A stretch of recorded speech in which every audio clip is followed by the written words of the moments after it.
Hey y'all, how's it going? Yeah, so YouTube zapped us.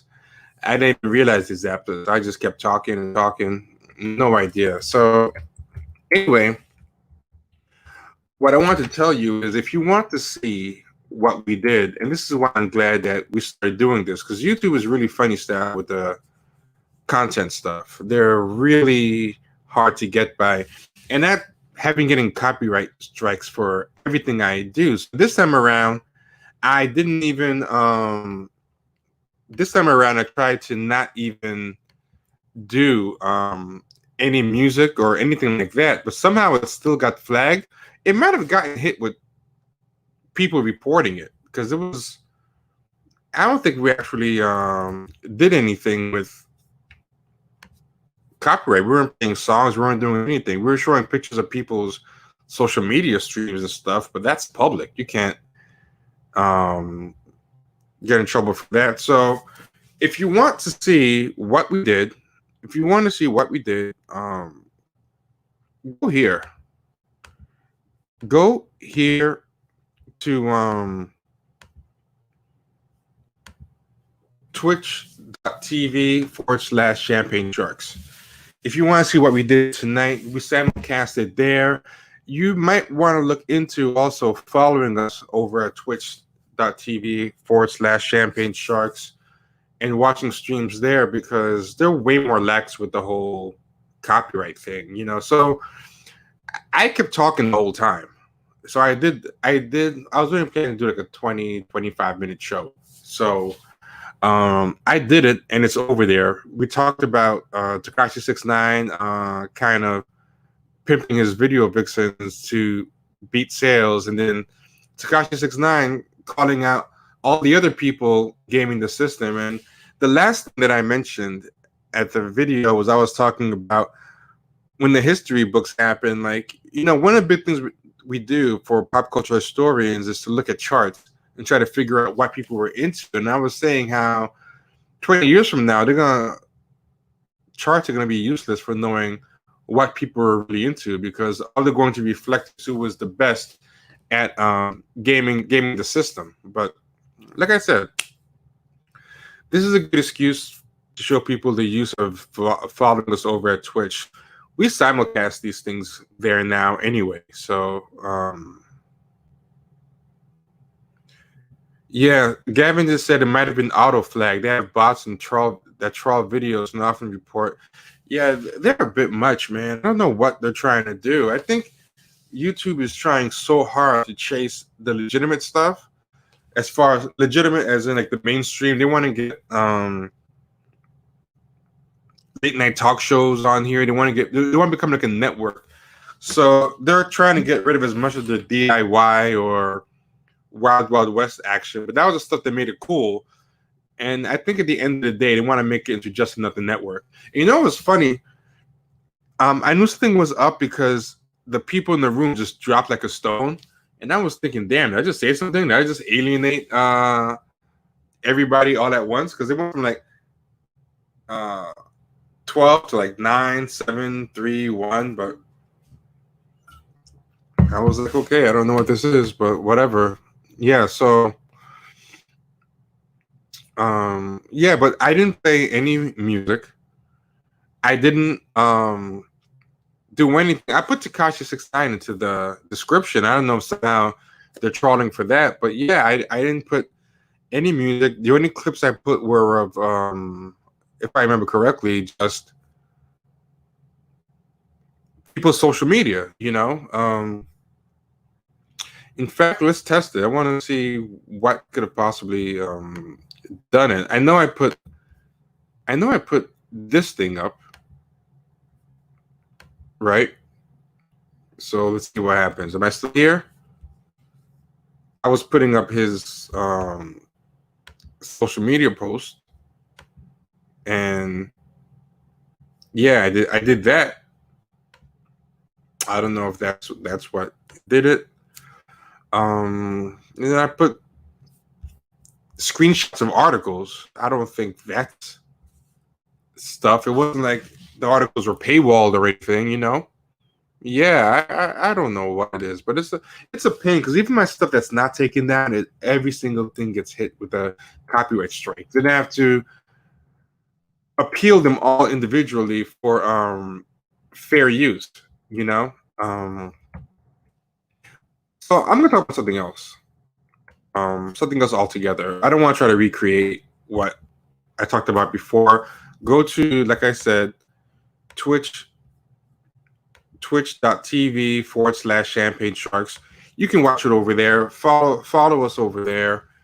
And nothing gets copyright striked over there, and you could even like live stream stuff over there, like stuff from the TV and stuff. They're way more lax about that. So even though the interface there and to look at it is like a hot mess, it's like you can tell it's for video gamers because it's just busy and ADD as hell. But at least you're not getting knocked down all the time.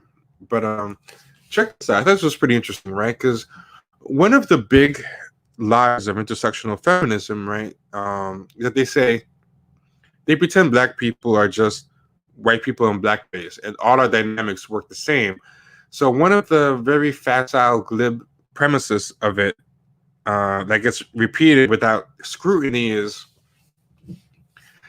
black men face racism, but black women face racism and sexism. Therefore, black women are doubly oppressed. And what to think that black men don't face sexism comes from the idea of thinking black men are just white men in blackface. So since um, maleness protects white men from systemic discrimination, then it must operate the same way in black men. So therefore, maleness is working for black men the same way as far as not being a source of discrimination, and sometimes even a source of privilege. I sound info. I don't think you dropped out. I think if you talk about the last stream, I was canceled. I was auto flagged for something. I still don't know what it was, right? But peep this, and this is a perfect example of how like maleness in black men is a source of discrimination. Like black men are way disproportionately stopped and killed by police. Like they're like something like 90% of the stops and kills, if not more. Now this doesn't say black men have it worse than black women. It's that black men face a certain type of sexualized racism, whereas black women face a different type of sexualized racism. And it's not trying to say one is worse off or better off than the other. It's just that the idea that sexism doesn't happen to black men, like lynching, rape accusations, false rape accusations, all this stuff is gendered stuff that specifically happens to black men. Black men face a very specific type of gendered racism, same way black women face their own type of gendered racism. And so the idea that because white men don't face sexism, but white women do, you can just throw down to black women, and say, well, black men don't face sexism, but black women do. It doesn't work. It doesn't make sense. And this story, I think, is a great example to kind of show. White supremacists built a website to dox interracial couples, and it's going to be hard to take down. This came out a couple of days ago. Racists have published a hate-filled database targeting white women dating black and brown men as quote-unquote traitors, and some are being harassed online. And it says black and brown, but that's just something they say nowadays reflexively. I'm sure it's mostly black. I'm sure the brown is negligible, but not saying it doesn't happen, but I think it's really, especially in America, the fear of the black penis really that motivates a lot of this stuff. And you should read by this guy, Jim Sedanius. I'm trying to get him onto the show, but read his book and his papers on social dominance theory. And Jim Sedanius believes that, and he has a lot of evidence for this. He's an academic at Harvard.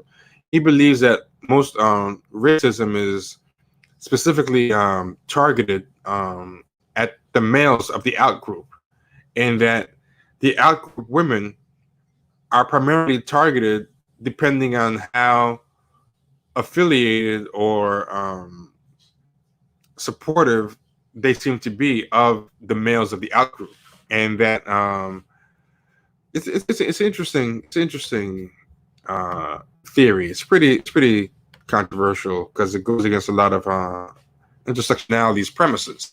But the article continues. It's at Vice.com. Allison and her fiance have shared a public Instagram account that they use to give their followers a glimpse into their life together in Chicago, often alongside the hashtags #love and #interracial couple, which is corny anyway, because you're pretty much putting a target on your back. Like, if you're a couple, just be a couple. Why do you have to put interracial couple as the hashtag?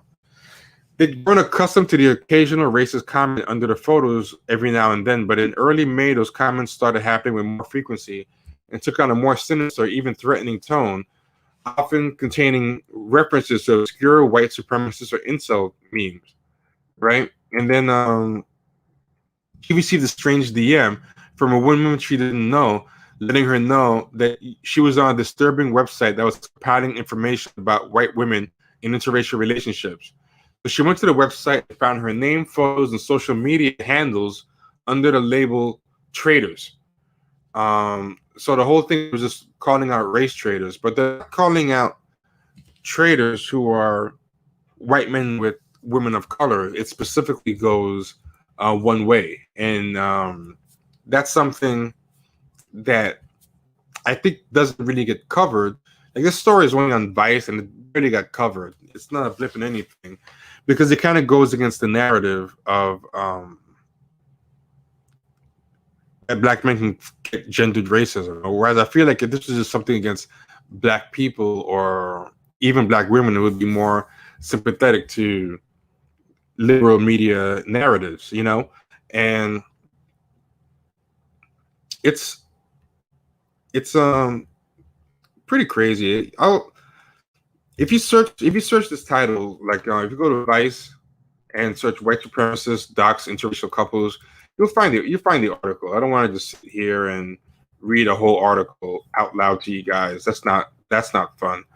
But anyway, I just really came on to let you know about where to find the video that it did. That's over on Twitch, and that you can find it over here. And in general, it doesn't hurt if y'all are into Twitch to subscribe. Twitch is pretty cool. I like going over to Twitch. YouTube is more normie friendly. It's way easier to read and use, but Twitch is pretty cool. So yeah, that's basically that. Before I go, anybody have any quick things they want to say? Shout out, check out. Oh yeah, also comment, like, subscribe. That's always a thing that you should do. Comment, like, subscribe. Comment, like, subscribe. Do not forget to do that. It helps the algorithm, even though we're getting shut down all the time by YouTube's auto flagging, but still, it all helps. Also, what else? Anything else worth talking about? Yeah, I think that's everything. I think that's everything. We will pick this up tomorrow, maybe a couple days from now. I hope you're all liking these streams. I've been watching a lot of quote unquote hood movies, and I want to have Kenny and Mario on here to talk about a bunch of them. Maybe Mtume. Yakub, the cancel stream is already on Twitch. I've been simulcasting. So in general, the past couple episodes, as I broadcast them here, they broadcast at the same time on Twitch. So the one I did tonight is on Twitch right now, and you can find it right here. This is where you go, and you'll find it right there. It's all good. And let me give a shout out to everybody who's in the room: 2008 P. Scott, Yakub, iSound Info, BC, Gavin, Donnie Knight, and anyone I missed. Sorry about that, but yeah, keep tuning in. Sign up on Twitch as well. Yeah. Oh, cool. You rewatching a Soldier Story? We're gonna talk about that one too. I'm hoping to get maybe a guest on for that one. I have a particular one in mind. Yeah. But Soldier Story is pretty heavy. Also, if you can, check out Spook Sap at the Door because we're gonna talk about that as well. Oh, one last thing. I almost forgot this. One last thing. We found out how to take calls, to do call-in shows, and the way to do them is to do them through our Discord. We found out Discord is the easiest way to do a call-in show. So please, if you're interested in being someone who calls in, go to patreon.com/champagne sharks and sign up for $5 a month. So in addition to all the other benefits you already get, which is extra podcast episodes, newsletter, voice chat, Discord, and things like that, you will also be able to, going forward, call into these live streams. We're gonna take calls on the live stream. We're even gonna do a advice show maybe. Mario just said, "How long did you go? What's going on?" I just did 25 minutes. It was real quick. Then they gave gave me a copyright strike, so I only came back on to let people know that they can go to Twitch and find it. But yeah, the whole plan was to do a short one anyway. So yeah, take care, y'all. Be good.